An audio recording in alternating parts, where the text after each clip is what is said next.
Good morning, everybody, and welcome back to the Steps to Sold podcast studio. I'm your co-host, Brandon Bourgeois. Mr. Christopher Sater is on the other side. Today, we've got a very fun and probably anticipated topic for a lot of you, trade businesses. Just talk a lot today about selling HVAC, plumbing, electrical, other trade style businesses, the ins and outs, all things you need to know, things to consider, and prepare for if you want to get into probably the hottest space in the M&A, lower middle market, and Main Street business world.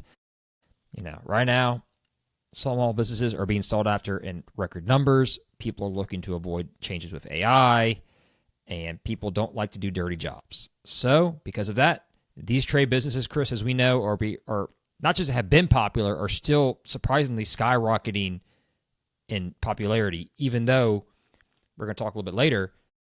Most people have no idea how to start them, how to run them, and the licensing to do it. So there's going to be a lot of barriers for a lot of people wanting to jump in. So we're going to cover all that fun stuff today. Am I right?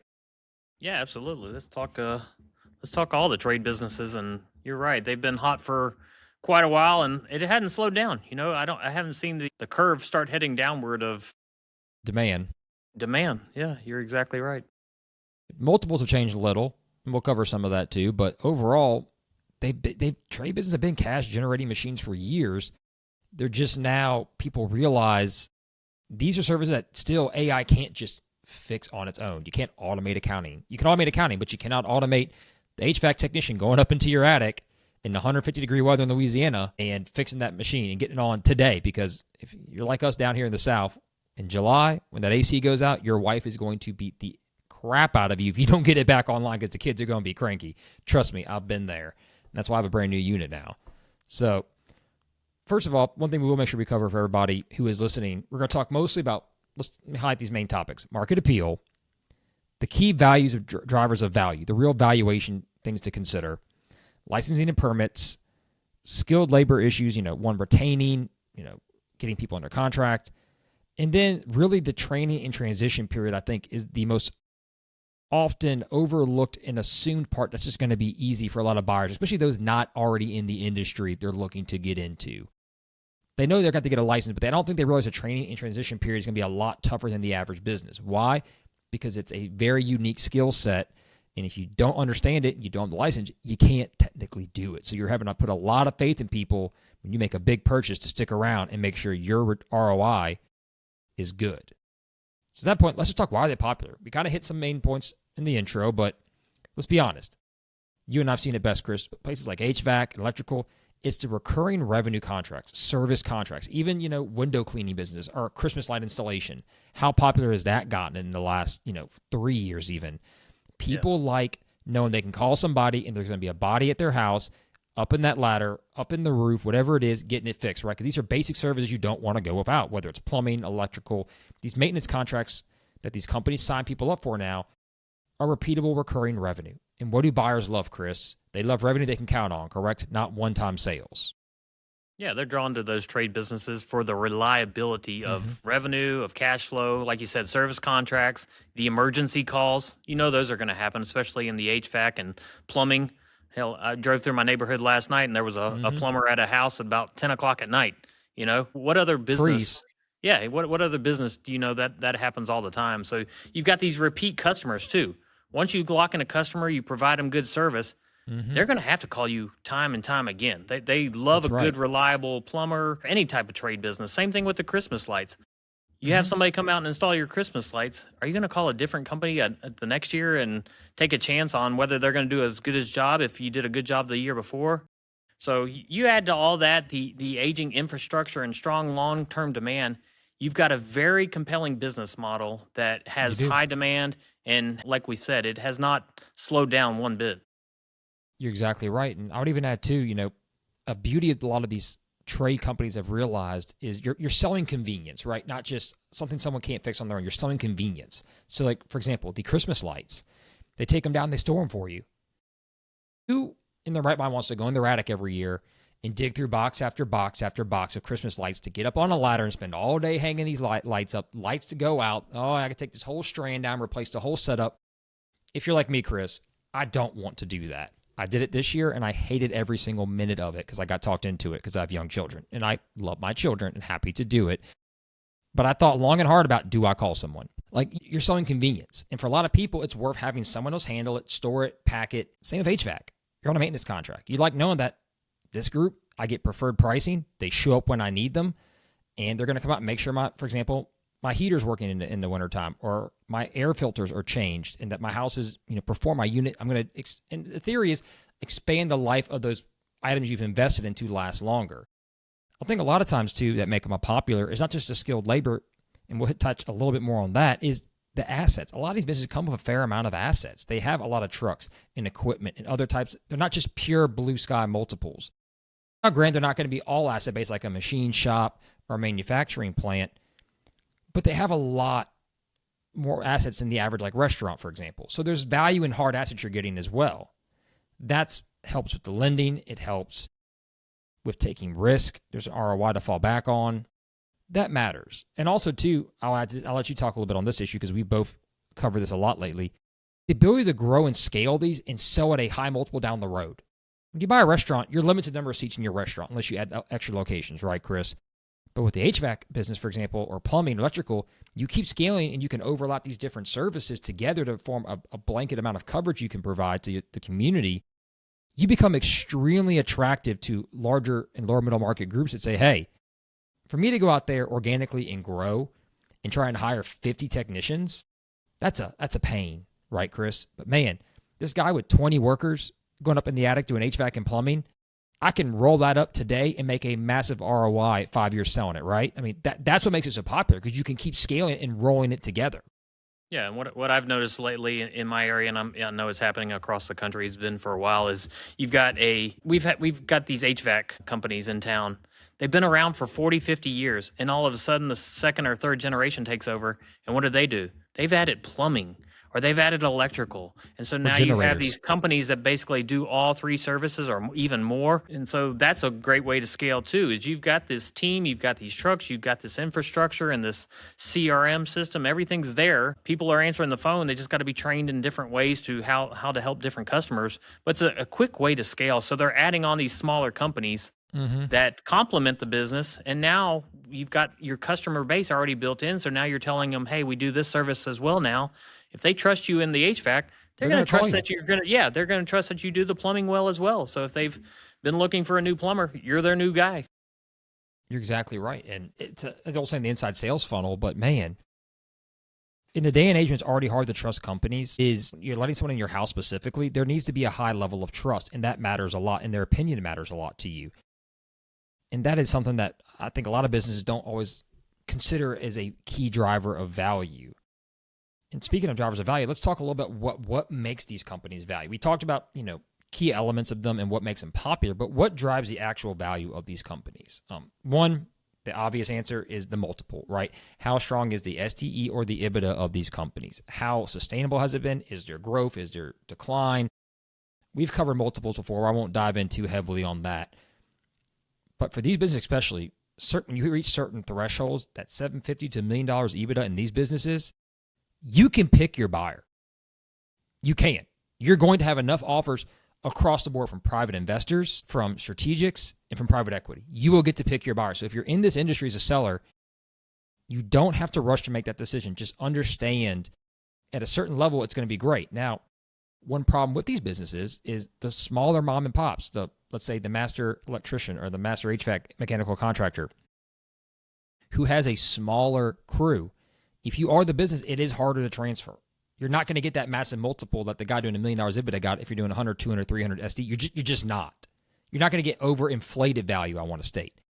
There's still high demand there, but your buyer pool is going to be a little more limited and possibly hindered a tad bit because of your licensing.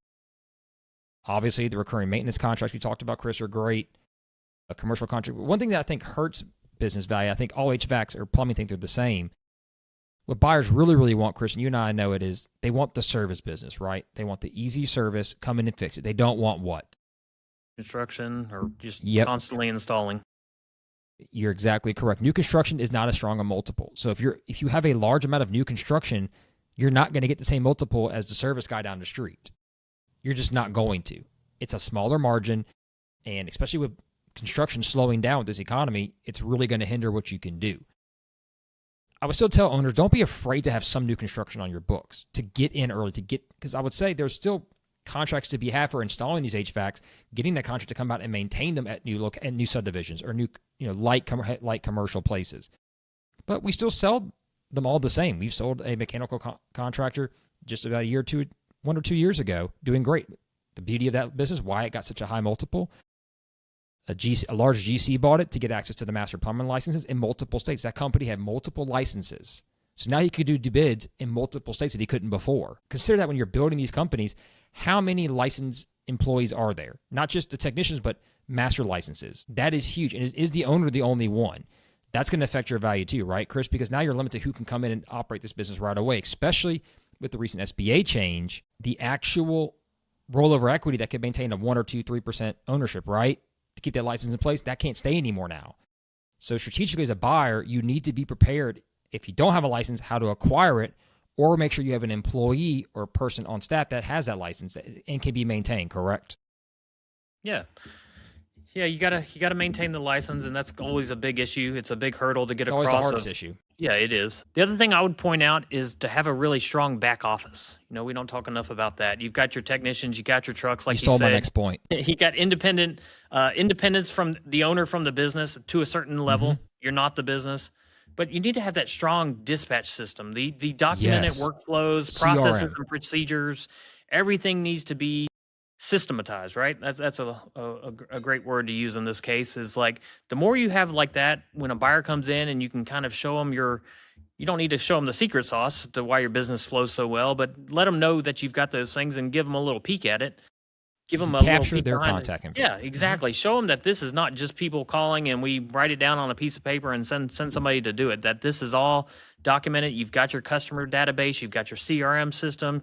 Got a great website. Great websites really help, because that's when a buyer comes through the door, they sign the NDA, and then they find out the business. Before they even read that SIM, what are they going to do? They're going to the internet. Website. They're going to your website. They're saying, hey, let me get the latest and see what this looks like.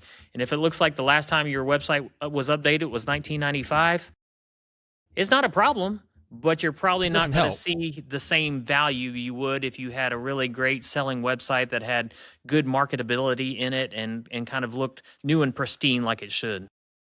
And with the modern age of AI and search engines changing in the use of scraping data and the ability to market and reach customers, your website does matter. Reviews on it matter. We all know that, but AI now digs in deeper for more analytical responses to exact questions, not just generic SEO, like on a Google search or a Yahoo search. So trade businesses that have that make a lasting impact to buyers. And that's not just HVAC or electrical. That can be window cleaning, Christmas lights. There's nothing wrong with bootstrapping from the ground up and working off word of mouth referrals and building your base and having signs on the curbs if you want to go Main Street level and build it. But at some point when your SD starts to get to that 200, 150, 300, you need to have that visible media presence to make that next scalable jump and to make it transferable. Our favorite word. Is it transferable, right, Chris? Because if you are the business and you don't have marketing, you don't have advertising, you don't have signage or some way to relate to your customer base, it's going to be hard to get rid of it. There'll still be buyers for it, don't get me wrong, but it's not going to be what you hoped it would be. I think another issue we didn't talk about is, bonding and insurance too. A lot of companies don't have enough of that, especially the bigger they get. If you have a fleet of vehicles out there, company with a lot of liabilities or lawsuits out there, we live in Louisiana. We all know you've driven through Louisiana. You've seen the Gordon McKernan, the Mars Bart billboards. We're a litigious state, unfortunately, and not having proper disclosures and having that recorded and having the right fleet and keeping it maintained, that will also hurt your value or can increase your value if it's handled properly. There's always a give and take on both sides. We're not giving you the protocol. We're just giving you the factors to consider, and they're all weighed differently based on the size of the company and based on the history of the company. But let's move to this point. I want to talk about licensing and permitting a lot more because unfortunately, in June this year, the SBA, as I mentioned earlier, changed the standard operating procedure. The SOP used to be you could do rollover equity, as I said. You could maintain, the seller could maintain 1, 2, 3, 4, 5%, whatever, as part of the deal. That keeps them on staff as an owner with, guess what? Their license. That is the single greatest hurdle for the private investor coming into the market. Not as much strategics or private equity because they've already either got a platform or other companies you can roll up into with preferably that licensing already in place. The problem for the private investor here is the SOP for the SBA was changed in June. You can no longer roll over equity from the seller to maintain 1-2% to keep that license easily in place till you can get your license or hire other people on board. So that, as far as driving value, that's going to be an issue for mostly HVAC, plumbing, electrical. We even saw it, not a trade business, but in your freight brokerage business, for example, that we found out that was a different issue. So when you're out there looking at these businesses, you need to understand what the requirements are to get that license, maintain it, and then if it's not transferable, what does it take for a new buyer coming in and how that's going to affect the value of the deal. Because now the owner's got to stay on or carry a portion with the SBA that the insurer part the note. It gets a little bit trickier than it used to be. So does this business have key staff with licensing that can step up? We mentioned the mechanical contractor business we had sold a while back. Having multiple master plumber licenses was great. The GC buying it did not have that, but he knew he had multiple people on staff besides the owner now that could step in and handle that in multiple different states. You see that even in other trade businesses. Some don't have licensing, it won't matter, like window cleaning, Christmas lights, whatever those little small trades may be. But that's going to be a massive driving factor, especially for the smaller businesses who aren't going to be acquired by private equity or roll for strategics. You need to consider that in your business plan, and as a buyer, how you're going to handle that. And if you can't cross that bridge, don't start looking down that process. Right, Chris? I would advise you don't just start trying to buy an HVAC because they're popular. If you can't get that license or have a way to handle that license, you're never going to get a deal done. And it's going to stonewall you and waste a lot of time and effort. And I said, well, I just want to get a trade business. Do you have an HVAC experience? No. Plumbing? No. Electrical? No. How are you going to get that license to secure your destiny? Because if not, you are basically at hostage and at will to that key employee who has that license, right? And we've seen how that can get ugly when an employee realizes that. Yeah. Yeah, I think every state and municipality even handles licensing a little differently, right? There's always little intricacies that you've got to learn, and usually the Every person. state. Yep, exactly. So I think the most successful deals are the ones like you're saying here. And I think this is the point you're making. Address this early and make sure it's clear. Make sure it's clear up front before even a buyer comes to the table of what they need to have, what the seller's willing to do. You know, there are still ways to work through it, even with the SBA changes. But you have to understand, us as brokers, and the seller needs to understand, what are you willing to do? Because I don't think any seller is willing to sign on for the full amount of a buyer's SBA loan. That's pretty much off the table. Yeah, exactly. But I think sellers and buyers who work through this and they do it early, they confirm which licenses can transfer. That's a question I get all the time. Is that license transferable? I don't know. Sometimes it is, sometimes it isn't. It really depends on the state. Sometimes it depends on the regulations city. by the year sometimes. Yeah. So, sometimes it requires reapplication. Sometimes the buyer, if he he has to go through the whole process on his own. And so you've got to find those things out. As a broker, try to understand all the intricacies of that license. That's a big question that I ask these type of business owners when I start the process. And if I don't understand their license, we really dig into it because it's become a major issue. The driving issue. factor if it can be sold or not. Point blank. Exactly. So that's what I would say about licensing is identify it early, what has to happen with it, and when buyers come through the door, give that information out first so you don't waste a lot of time, and I'm speaking to sellers, don't waste a lot of time with buyers who could never even get to the finish line from the very beginning. You're exactly right. And don't, as a buyer, assume that your background's going to automatically help you skip the line.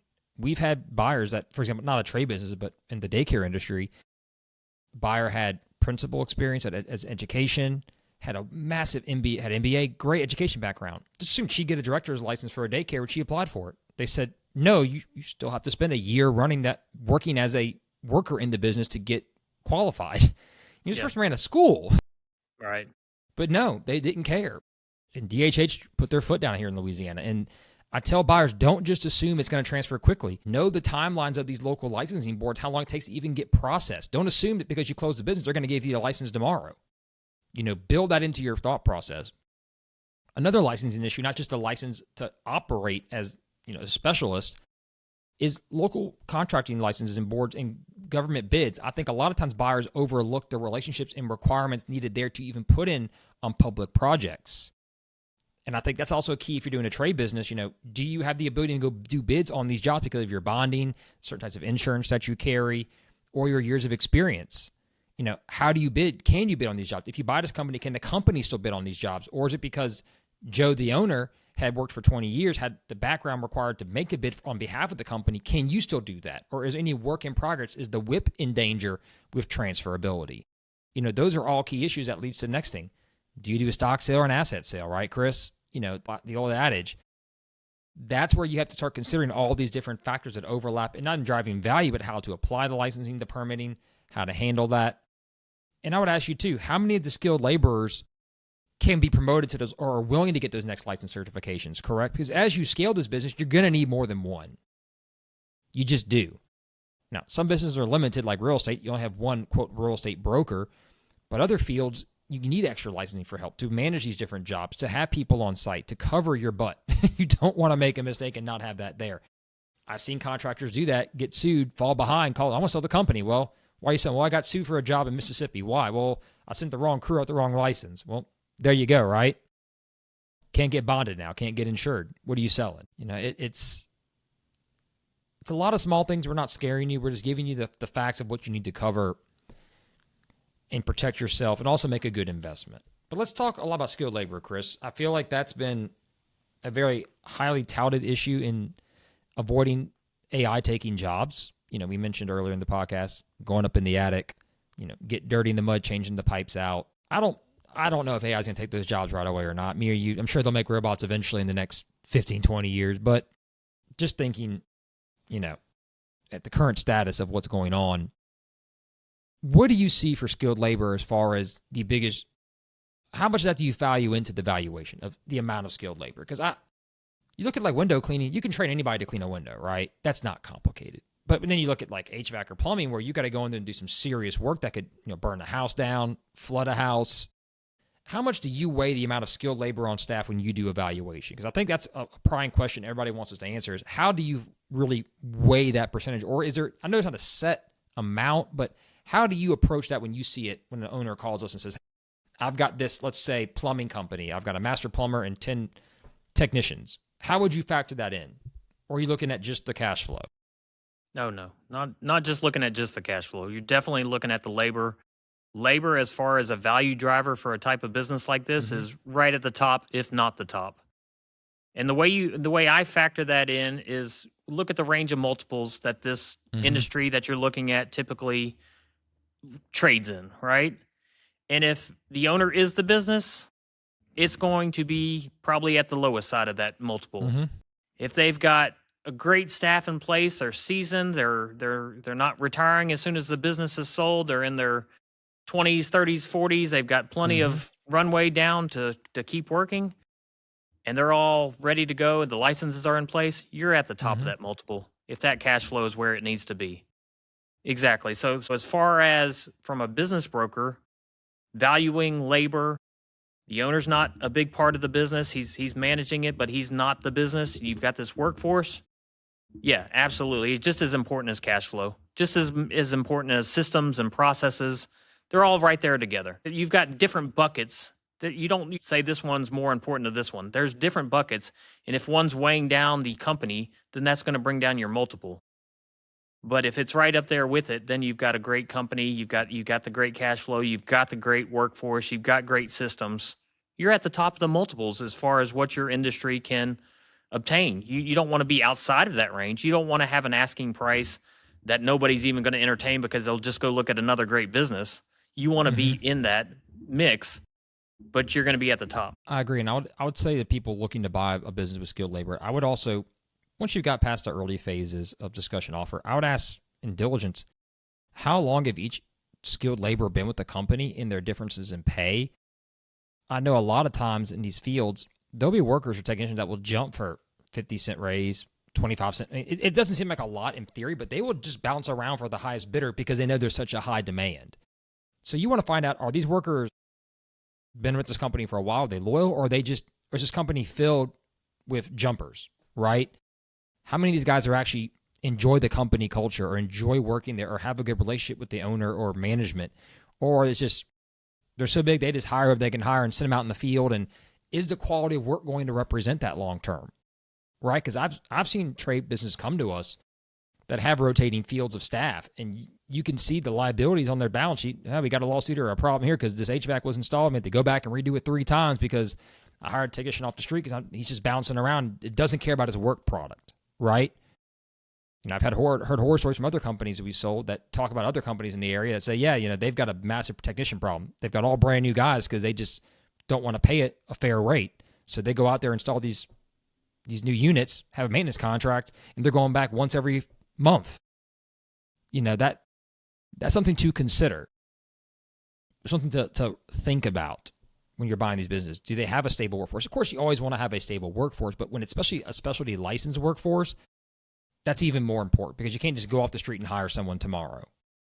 Heck, it's gotten so popular, even the local community college here in Baton Rouge has got a new program for plumbing and HVAC. You can graduate from there with a certified ready to go. They're adding that to their repertoire because they see the demand coming. They see the need for these services. And a lot of the older folks in the industry they're getting out. They've done it since they were in their early 20s and they're burnt out. Imagine climbing an attic for 40 years. I get it. And this heat down here, absolutely. Heck, it's almost 70 degrees and it's almost Christmas time. We were 20 degrees just 3 days ago. Go figure in this state. So I kind of hinted at due diligence, but what are some things you would recommend a buyer do for due diligence for these businesses specifically? Or that you would not say you wouldn't recommend for a normal business, but you would say highlight especially for these industries or these types of business that you want to be concerned about. As far as due diligence goes? Yes, due diligence. Yeah. Buyer due diligence. Yeah, the buyer's due diligence in trade businesses tends to focus on understanding how the work flows through the company, right? That's what you're. Mm-hmm. How does a call come in? What are you guys generating as far as how marketing? Do you price it? Mm-hmm. Yeah, exactly. So they want to understand cash flow from beginning to end. That's mm-hmm. kind of the due diligence, and you're doing all those checks. So I know buyers look at a lot of things, but one of them is job costing. How are you costing these jobs? How are you pricing these jobs? What's your backlog? That's a big one too. Is like, how much work do you have? Are you 2 weeks out? Are you 2 months out? Do you have a lot of service agreements, all that stuff? Fleet records. Those are great to have. That's a great point there. Fleet records. I haven't come across a lot of businesses that have their fleet records, but the ones I do, man, they are buttoned up because having fleet records ready, that's not just about fleet records. It's about saying what your business does to make sure it's doing the job that it needs to do. Correct. They all paint they control your cost. They help paint a clear picture for a buyer that we know what we're doing here. So as a buyer comes in and they're starting their due diligence, they see all this stuff. Yes, they're going to check out your books. They're going to check out your bank statements, your P&Ls, and all this stuff. But they also want to check out your assets and make sure your trucks are working, that they're not from 1985 and they got 1 million miles on them, and they're going to have to be replaced as soon as the business is sold. That's part of due diligence. It's not just financials. From my perspective, it really isn't about scrutiny. It's more about verification. It's verifying that, yes, hey, what I put out there as what I'm selling is accurate. So it's not about digging so deep. And I think that's why buyers sometimes get hung up on deals, is they want to dig so deep that they just feel like every factor is verified. Yeah. It's going to stretch. It's going to wear the seller out. The deal's going to get fatigued. And it may not even be there sometimes, unfortunately. Yeah.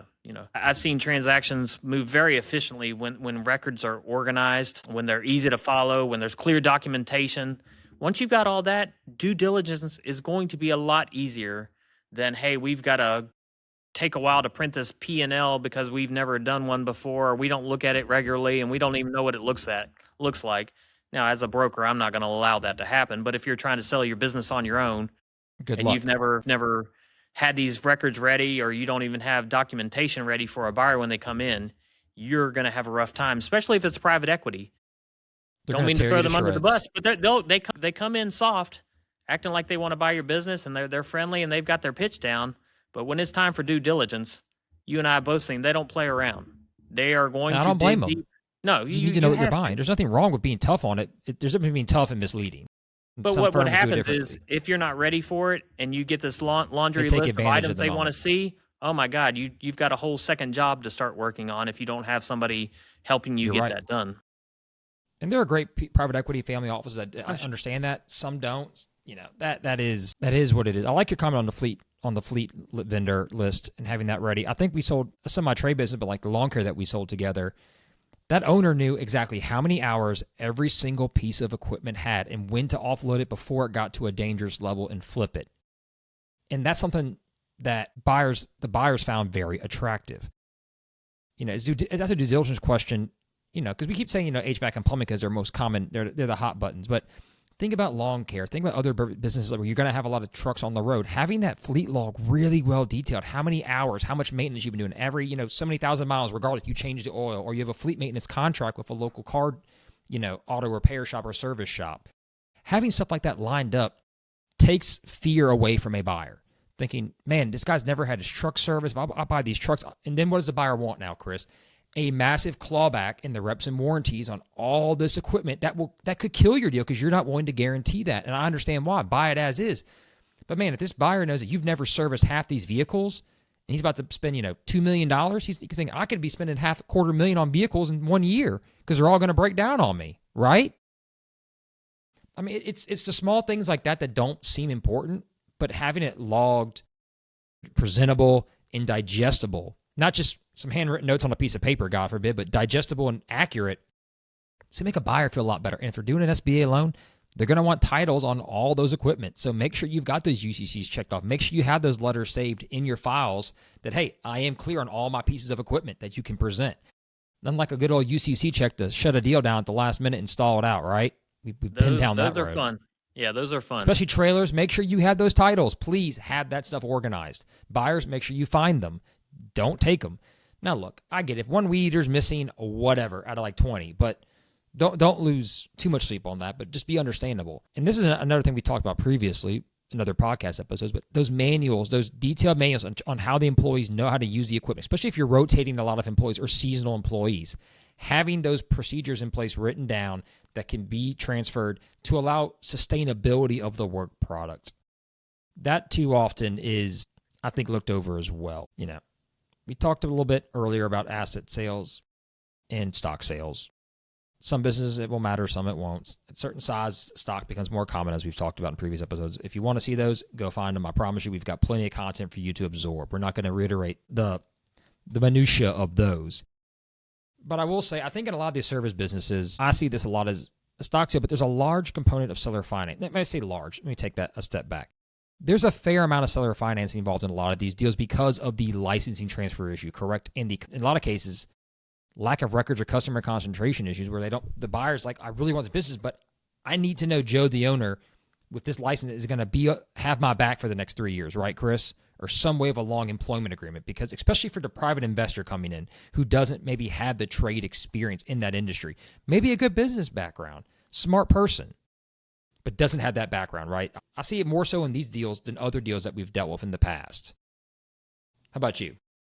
Yeah, I see it on the recurring contracts too, is when they ask for seller financing. It doesn't mean you have to take it. You can sit there and wait for the next buyer to come along and maybe they offer something different. But I think once you've seen 3 or 4 really good buyers come along, if you're waiting that long and you're really kind of waiting for the right buyer and you feel like those weren't it, but if they've all made the same offer and they're all wanting the same amount of, or in that range of holdback, whatever it may case be, call it seller financing, put in escrow.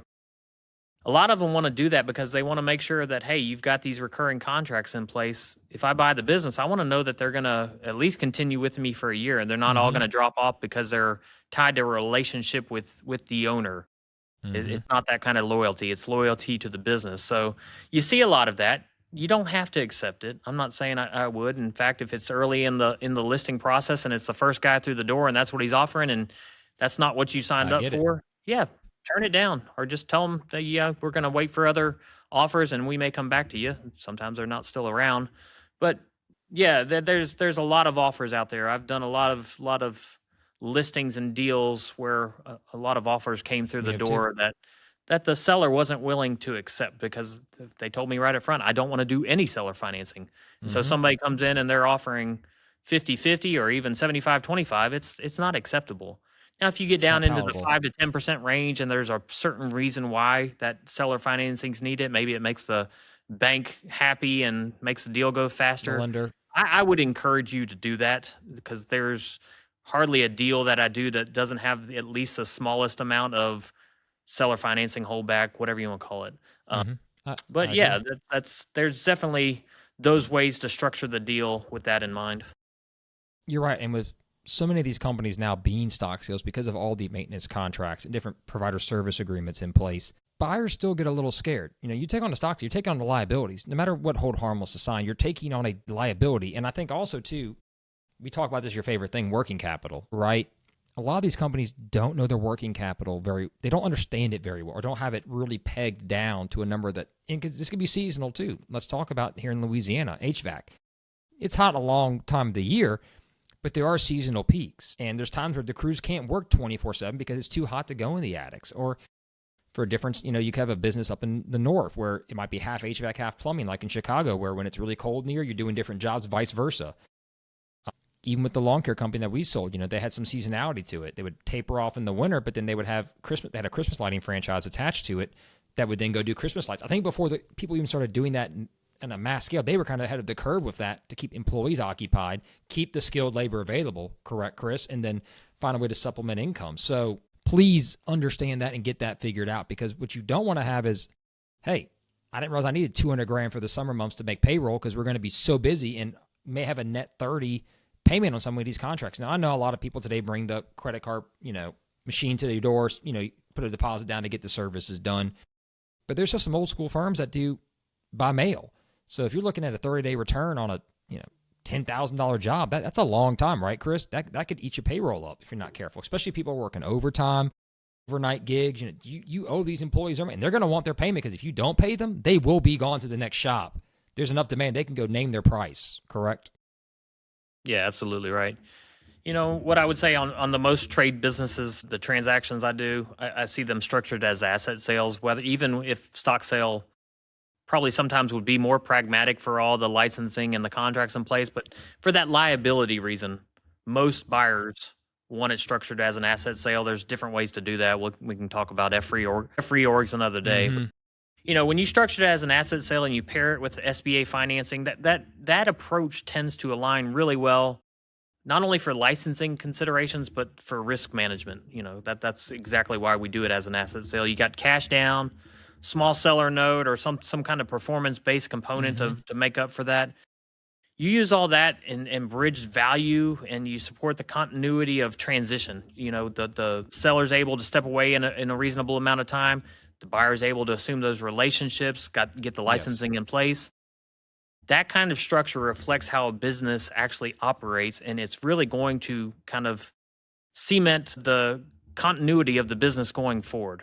So I would say asset sales are best unless there's a reason that it has to be a stock sale, which sometimes there is. I've run into those situations. You just had to be a stock sale. Let me add to that point real quick. If you're listening to this podcast and you're a business owner, you're doing these service contracts, make sure there's a transferability clause in your contract so you don't have to be stuck doing a stock sale. Think about that when you're drawing up your legal documents. Have a lawyer help you make sure that's prepared, because that might be a massive deal, especially if you're a franchise. Let's talk about that. We haven't kind of covered that issue, but there are franchise trade businesses. We've all seen, the plumbing ones, the electrical ones, the HVAC, cleaning of windows, whatever you want to say. If you're in the franchise version of this business, the franchise model, you have a lot more to consider when selling. One, you have a contract with the franchisee, how long your renewal is. Can you even sell these contacts to a third party if you get out? Right, Chris? Is there a non-compete issue? Or can you only sell to another franchisee? Where there's also value is if you can scale to like an executive model where you're not doing it, those are extremely valuable to a lot of people because they've got a franchise model, marketing in place, branding, all those decisions are taken care of. And you can sit back and buy this franchise that's operating and rolling.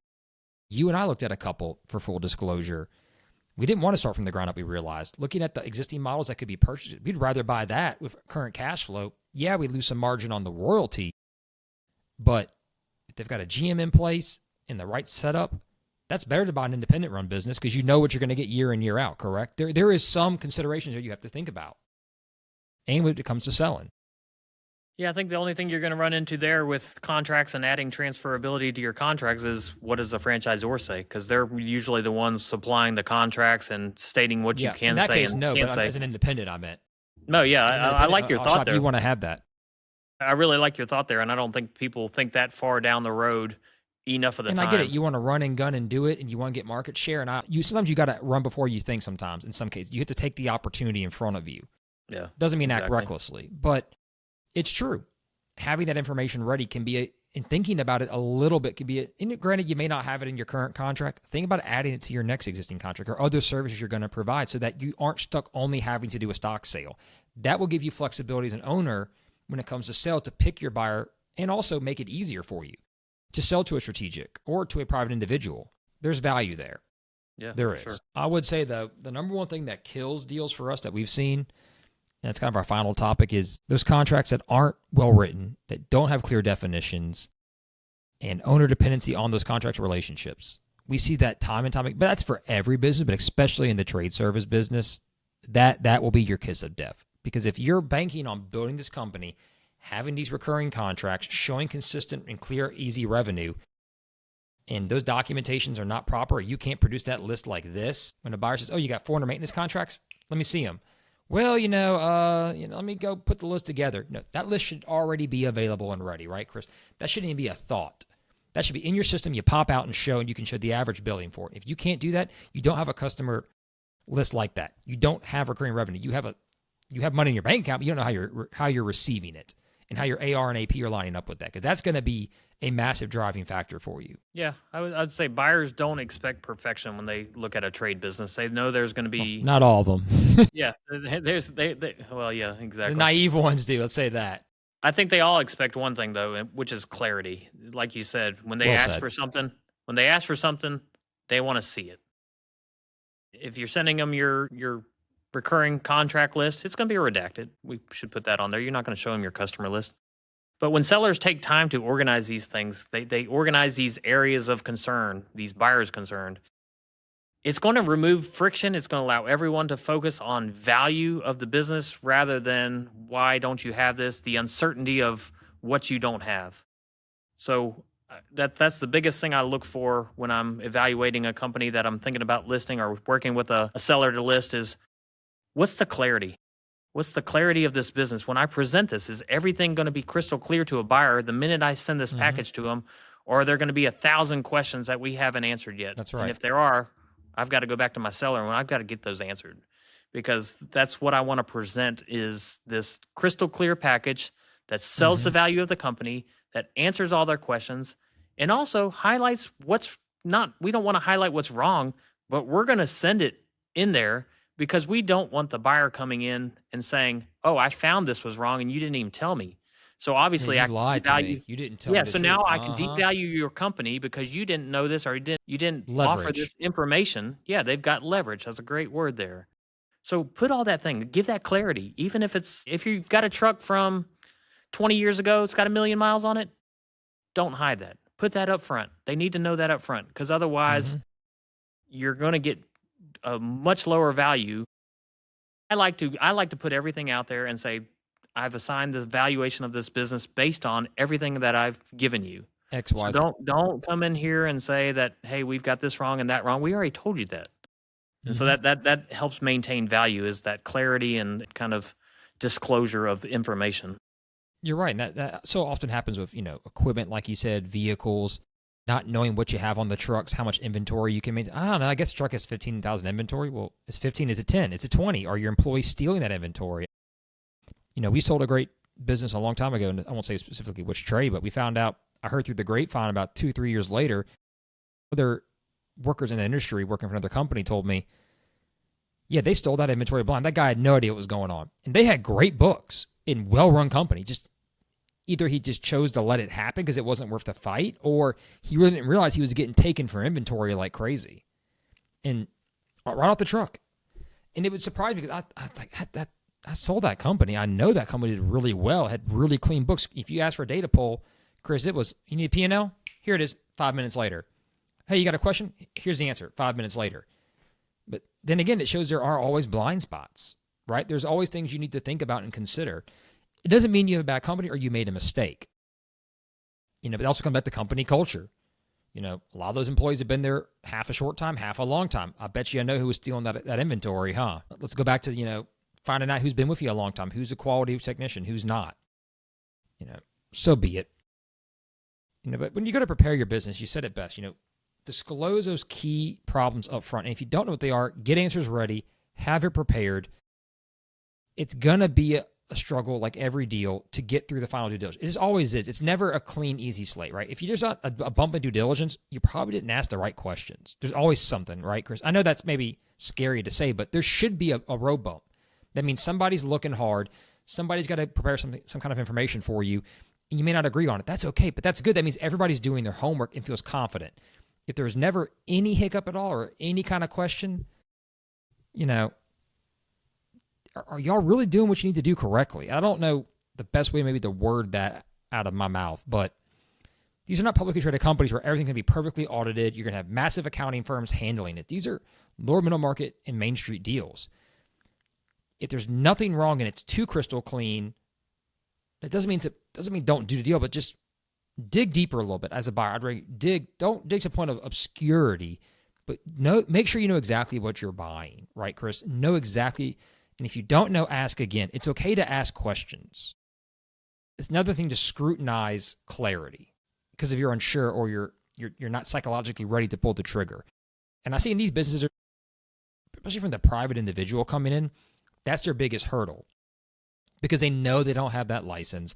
They know that license is tied to their future if they do this deal, and they psychologically are stuck. Do I do a deal because I don't have this license and can't get it, right?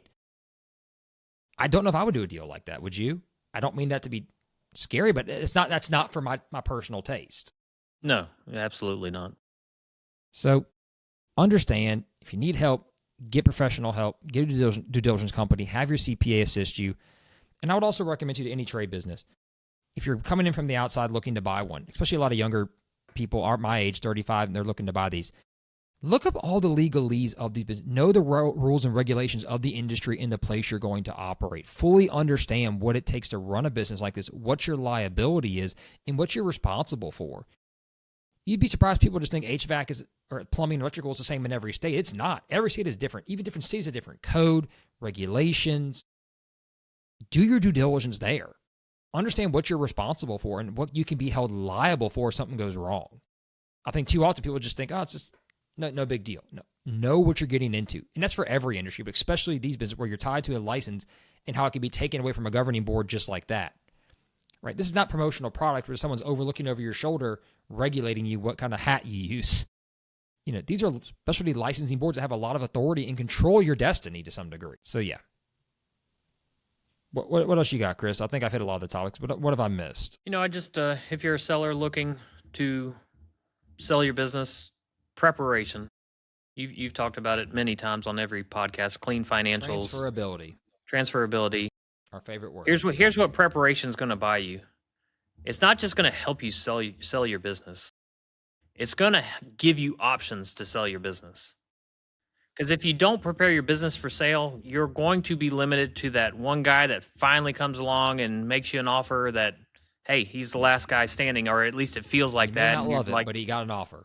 Yeah, you got an offer. It's been 6 months, 9 months, a year. It's been taken forever to get him through the door. We've had a lot of people we've talked to, but they turned us down because, business wasn't ready. But if you prepare your business, you've got all those buckets I talked about earlier at the top of your game. You got good revenue. You got good cash flow. You've got good employees. You've got good systems and processes. You're not just going to have buyers coming through the door. You're going to have offers coming through the door. And now you've got those options I talked about. You've prepared for those options. And now you got to make sure this is we don't talk about this enough. It's vital to choose the best offer. And I think we've mentioned before, sometimes it's not the highest price. You've got to understand the right fit. The right fit, but who's likely to get to the closing table? Because not all offers are going to get to the closing table. And we as brokers, we've got some good gut instincts from having done this for decades of which ones are probably not going to make it. And we can advise you of that based on things we've seen, the little intricacies of deal workings and offers and the buyers that we worked with. So, preparation. I agree. And my final point I'll throw out there is know who the competition is. That's an obvious thought process people think about. But if you're getting into a new trade business or one that's kind of getting trendy like Christmas lights or window cleaning, for example, look around and look at the competition. Who are you going to be competing against? What is their market share? And how competitive is it at the grassroots level? Especially if you're doing a startup with a franchise or you're adding a service to your current operation. How, what is the pricing? What's the average price? And how, if it makes sense for you to put your guys on the ground, does it make sense to even do these jobs? I see a lot of times people want to add these, plumbing, electrical, and all these services. But if you really can't support it, don't get into it. Do what you do well and have a better plan to get into other services to add on if you can. The lawn care we sold, Chris, they had a little franchise Christmas lights. They had a great operator. They knew exactly what they were going to do. They had the storage prepared. They had all the labor. But to the average business, if you're going to start adding a whole new service in a specific seasonal time of year, you need to understand who you're competing and can you even get market share? Yes, you have a somewhat built-in customer base if you've retained your records well. But is that the right customer base to sell this service to, right? Are certain households going to want to spend the money to have Christmas lights up versus others? Have their windows cleaned so many times a year or not? Can you apply this to commercial contracts or just residential or both? Make sure you cover that and know what your competition in the market's already doing and grabbing market share. Because if there is a massively backed private equity group doing something of one of those trades in your market, you're going to have a hard time competing with pay. They're going to be willing to pay people out of area to come in and be workers. So understand that. Don't just assume it's going to be, all is fair in love and war, right, Chris? Just understand that. Often that's, I think, a little overlooked too. And I think people get too excited in thinking that trade businesses are untouchable. That's not the truth. AI is coming, changes in the industry are coming. Before you get in there, do your homework on that field to understand that space. And I would even tell you this too, my final takeaway, forgive me, I'll add a part 2 to this. If you're buying this business to sell it one day, which you're going to have to sell it, know the systems and processes of the big boys in your field. Implement those same software and systems in your company. So when it comes time to sell, you can integrate into their organization because they're most likely going to be your buyer. So you have a smoother and quicker due diligence and transition out. I think that's a grossly overlooked fact. We talked about knowing if your contracts are transferable. Is your systems, is your data, is your CRM integratable into their systems? If not, that's going to be a roadblock. Keep that in mind. Now, for everybody listening, that was incredible advice. Don't ever forget Brandon said that and what Chris said too. That is top-notch stuff right there. What do you say, Christopher? Did we cover it all, or at least enough of the groundwork for people to be confident? I think so. I think that's some great advice for buyers, for sellers, and I don't think you can go wrong when you're looking at the trade businesses right now. It's one thing that AI is not going to touch probably for many decades. Yeah, it's going to be a long time. I think check the marketing a lot. I think if you're looking at that kind of business, the marketing is going to be changed a lot there, and the outreach and ability to rescale and reach back out. Automated text systems, emails, data. But man, be ready. It's a crazy world out there right now. It's changing by the minute, isn't it, Chris? Even our industry sees a lot of amazing things and scary things going on that I don't think are really fine-tuned enough yet for the public. But don't be afraid to buy business, I will say. There's always going to be for somebody to provide these services. Don't be afraid of that. Because look, my HVAC goes out, I'm calling someone. Pipe leaks, I'm calling somebody. I'm decently handy, but I don't do that. You're not going to use AI to figure out how to fix it yourself? No, I'm not. Because if I break it, I'm going to have a bigger problem. Look, I'm not against trying. Don't get me wrong. I fix a lot of things in my house, but hey, no. Not for me. That generation is different. My dad, he had 5,000. He had a whole machine shop in his backyard. That generation was different. That's just not for me. It's okay. I have to work hard to pay people to do that for me now. So that's another incentive to go to work every day. There you go. But hey, we are the Steps to Soul podcast. We hope you enjoyed listening. You can find us on Spotify, YouTube, Instagram, all the good stuff. So if you ever have questions, as always, myself, Christopher Sater, love to hear from you. We love your input. We've gotten a bunch over the year, I should say, from everybody. We probably won't have another episode till after the first of the year because of the holidays, but we wish all of you a Merry Christmas, Happy Holidays, Happy New Year, and we will see you in 2026 with a bunch of great new episodes, content, and we got some special guests that we're working on right now that I think you will really enjoy. So until next time, Chris, it's a pleasure. You stay safe out there and have a good time with your family this holiday season. Adios.